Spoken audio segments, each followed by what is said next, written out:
Good morning. It is Monday, May 18th, and it is a beautiful morning. The title of this morning's devotional is God Reveals Himself in Creation. The passage we're looking at is in Psalms 19:1. It says, "The heavens declare the glory of God, and the firmament show His handiwork." And so you can see that God's fingerprint is on creation. Yesterday, I was given this book on architecture. Many of you know that that's my background. And I noticed right away that the authors were fascinated with Frank Gehry. And this is a design that he did for the Guggenheim in Spain. And his work is very identifiable. You can see that this is Frank Gehry. As you look through his work, it looks like maybe that it got either crumpled or maybe it was in the oven too long and began to slump. His work started out as deconstructivism and has really morphed into his own language, his own vernacular.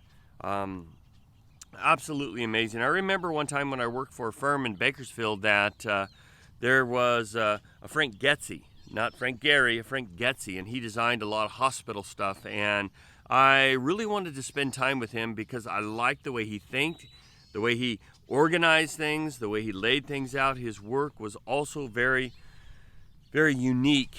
And so that was intriguing to me, and I wanted to be like that. God is a creator.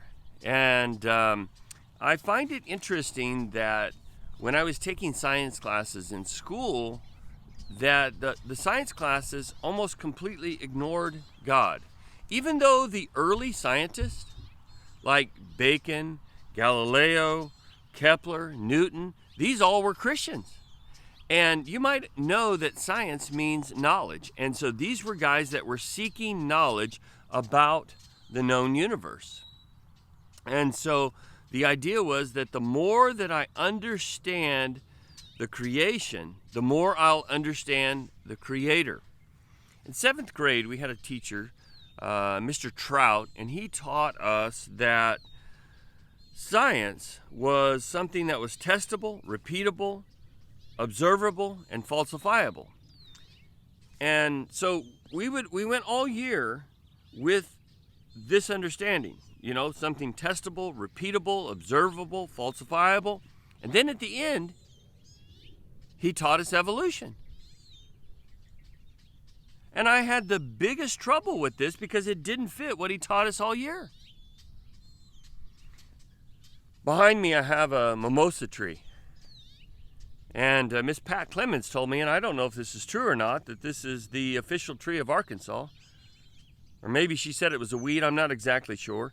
But this tree here has a tendency to attract woodpeckers. And there was a year or so ago a woodpecker that just would not leave this tree alone. Now, I don't know if you know anything about woodpeckers, but they are very unique. Most birds have 3 toes on the top and 1 toe on the bottom, not a woodpecker. A woodpecker has 2 toes on the top and 2 toes on the bottom.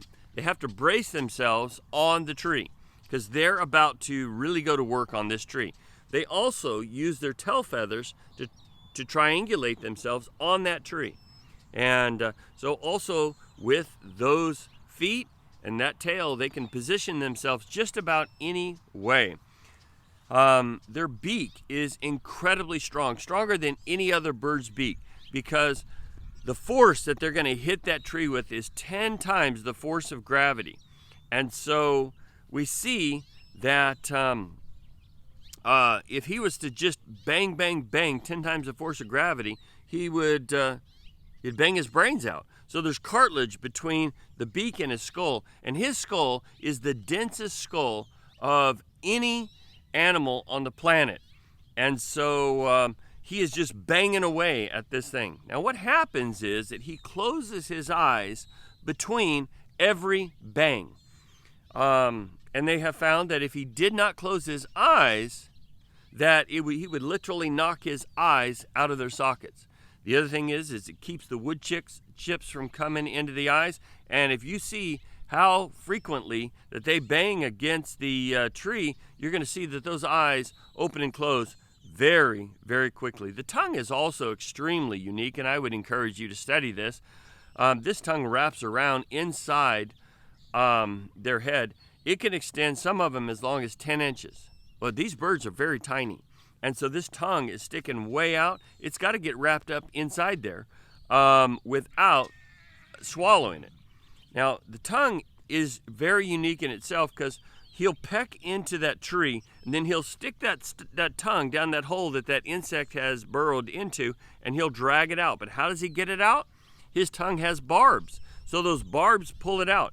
But it's not just the barbs alone. His tongue also has glue. So he has a glue factory that will excrete the right amount of glue. He'll go in with those barbs and that glue. He'll get that bug and he'll bring it out. Well, you got to see that he's got to figure out how to manage this once he gets it. He's got this big long tongue, 10 inches, and then he's got the glue and the barbs. How does he get it all to work? As the tongue comes back, the tongue goes back in his channel. The bug comes back with the glue. Now he's got a solvent that he excretes inside his mouth that deals with the glue, and now he can eat the bug. This is not by happen chance. This is by design, and this is so unique to him because you can see that with the idea of evolution, the way they present it, he wouldn't have made it. He wouldn't have lasted. He would have starved to death. Or beat himself to death, or he would have choked on his tongue, or he would have extracted so much of the glue that he would have died on his own glue. That's not what happens. He goes to work on that tree. He gets inside there. He gets that bug. He drags it out. He's got lunch. He's got dinner. He's got breakfast. He's a happy bird.